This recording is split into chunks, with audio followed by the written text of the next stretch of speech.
Oh yeah, starting the day. Look at all that. I've got a plan in mind, a special thing in store. Get up and play, 'cause you never feel this way. Okay, welcome back to DHG. Like the title says, we'll be doing a wheel bearing on a 2006 Volkswagen Passat B6. So, your first step, of course, jack up the car. And before anybody says anything, I have a jack stand under there. Then you want to do the wiggle test. Okay, because I've had a lot of people in the comments say you need to use jack stands. Well, I do, a lot of times. But here's the wheel bearings that I got offline. I got 2 of them because this side is bad, and I'm going to show you how to check it.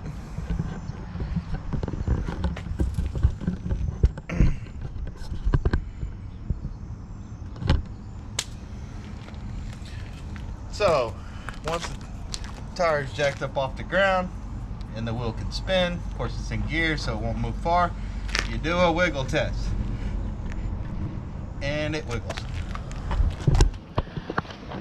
So main the wiggle test, so that lets me know that that is a bad wheel bearing.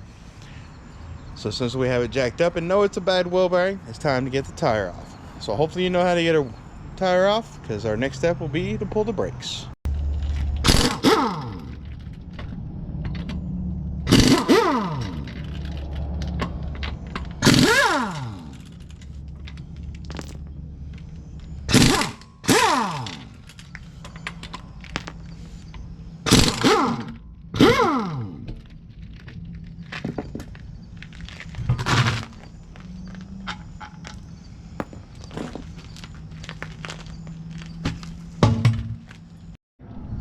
Okay, so our next step is we're going to remove the brakes, and on the back side, hopefully you can see this, there's a cover right here that might have, depending on your car, a little plastic insert that you'll need to take out first. Then it is a 7 Allen. You just stick it in there, grab your ratchet. This should be somewhat tight. I've already broke them loose. We're just gonna back those out.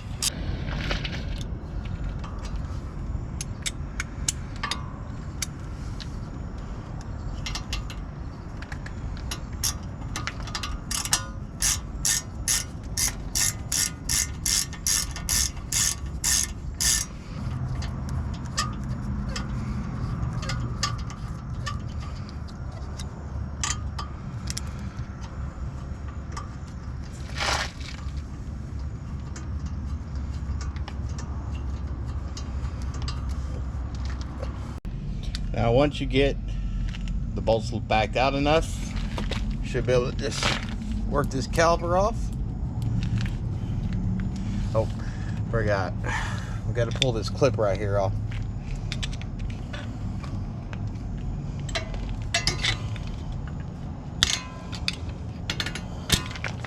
There we go. All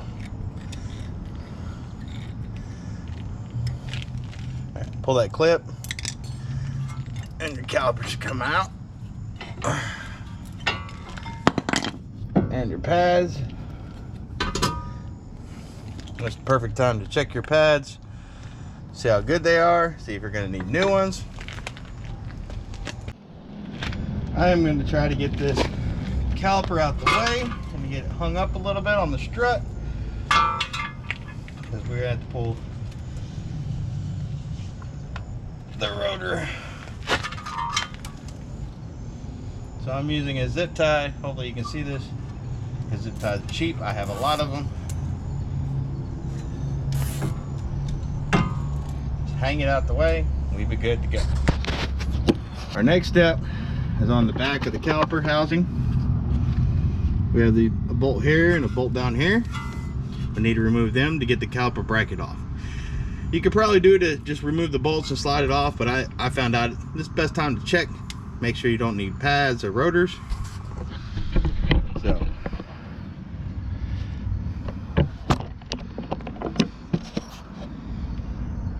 Hopefully I get this in frame.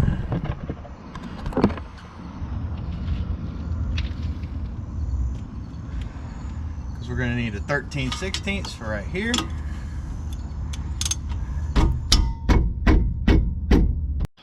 Sorry, I had to use a wrench and these to get them broke loose. I didn't give myself enough room height to get a cheater bar in there.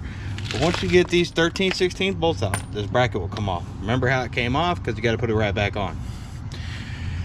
All right. Our next step is on the rotor. And we have a Torx bit right there we need to get out. All right, when you're dealing with this Torx bit on the rotor, you gotta make sure it's the right size and everything. Because if not, if you strip them out, you have to drill it out.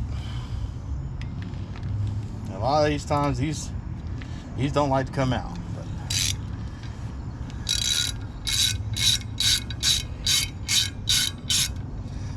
and luckily mine did. Set the to the side, and there you go, rotor's off. So now what we need to work on is this big canut that's holding the axle in, which is probably holding this wheel bearing together. So all right, so we're gonna get that out and we'll move on to the next step. All right, I got the bolt loose. I have an impact, so it was way easier. But if you don't, you can take 2 lug nuts, stick them in here, turn it to where, and you put a pry bar in there and set it on the ground so you can back it out. Our next step, kind of hard to see, but there is 4 bolts on the back side. They're going to be this triple square. Should be. I'm back to go back there and look. Hopefully this one's not too long, but you have to take out the 4 bolts holding the bearing in, and it should fall right out, hopefully. If not, we'll get a hammer, get a couple taps, and should go from there. Okay, well, I had to remove the lower ball joint, which was 3 canuts, and it just came off, so I could slide my axle out so I could turn the wheel to get in here, because this was too big. So I'll show you how to put it back together, because since I didn't do it off camera or on camera. So now hopefully I get this set up right, it's not too dark. Got my triple square on my impact. I'm gonna get it in here. It's kind of hard to do.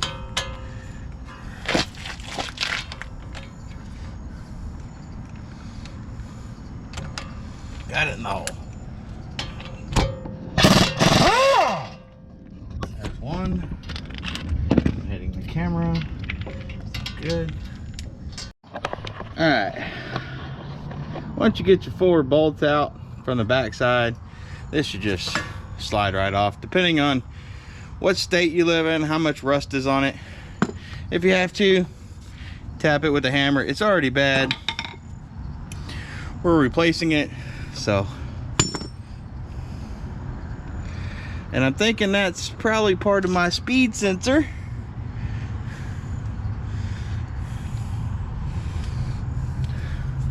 So we're gonna have to clean all that out before we put in the new one.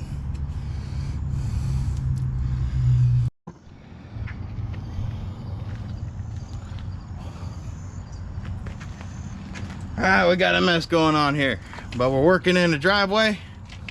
So when you're putting the wheel bearing back on, a little bitty blue light duty thread locker will work. This bottle's old, that's what I'm using to put on the bolts to when you go put them back in. So that's what I'm gonna do, add a little thread locker and put the bolts back in. Alright, well, we got the new wheel bearing put in, all bolted up. Now what I had to do is pull this ball joint. So there's 3 bolts right here on the bottom, and then I just stuck a pry bar in here and pried it down. That way I could get the axle out to have more room to work. Now the other thing I did is I pulled the tie rod off. So I could have more move it without having to move the steering wheel, because this is electric steering. It's pretty, but that's an 18 millimeter. The three ball joint bolts are 16 millimeters.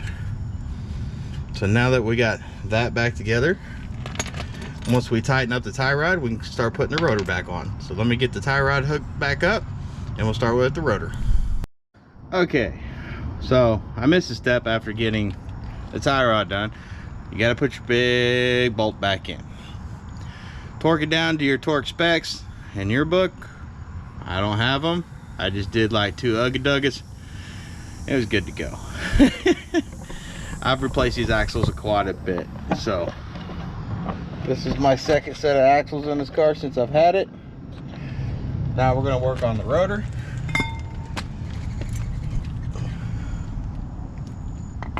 Gonna get our little screw. Hopefully you can see that. Find the hole for the screw. Put our rotor up there and line it up.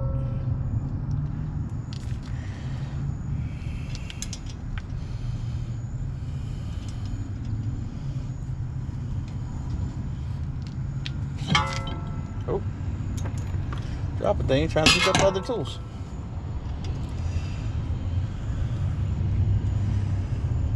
There we go. Get our ratchet to snug it down so it's not going to come loose.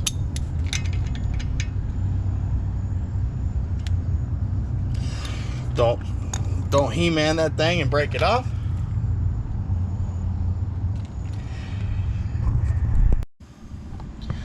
Alright, so we're going to put our brake caliper bracket back on. The 2 bolts. You could also add a little thread locker too. Hopefully you can see this because I know it's kind of dark. And now we're going to add the caliper back. Now I got to go get a cutter because I use a zip tie.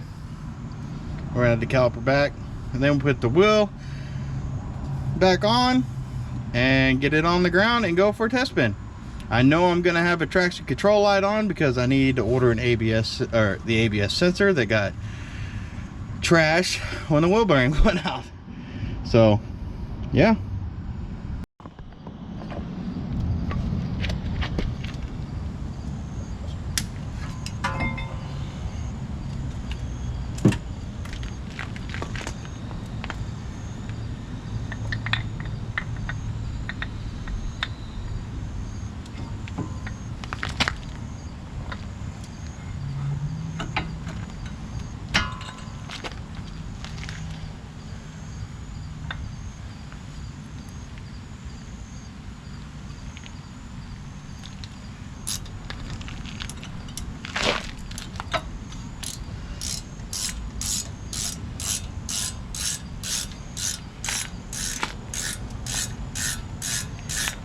Not putting any thread locker on the caliper.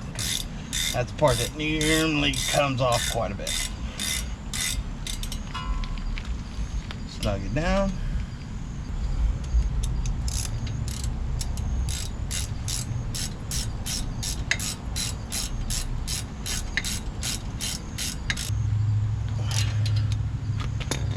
If you have the caps, don't forget to put those back on.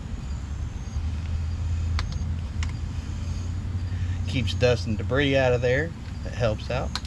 Most people just toss them to the side and throw them away. We don't want to do that. Now we're going to add our clip back. This is going to be a pain in the booty.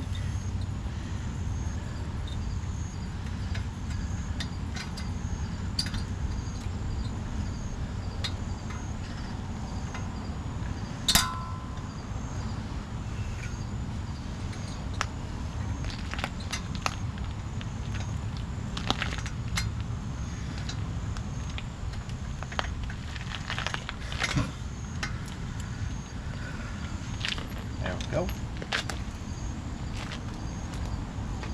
And now we're going to fight this wheel back on.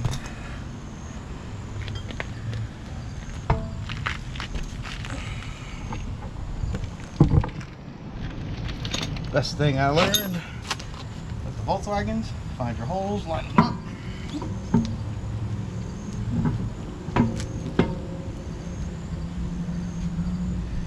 use your legs to support it.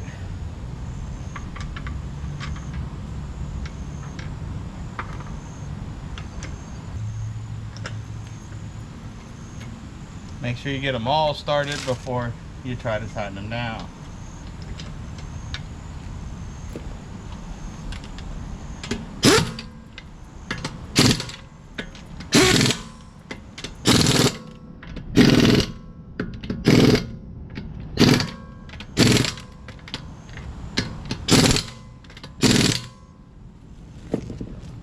And now it's time to get the car off the jack stand and back on the ground.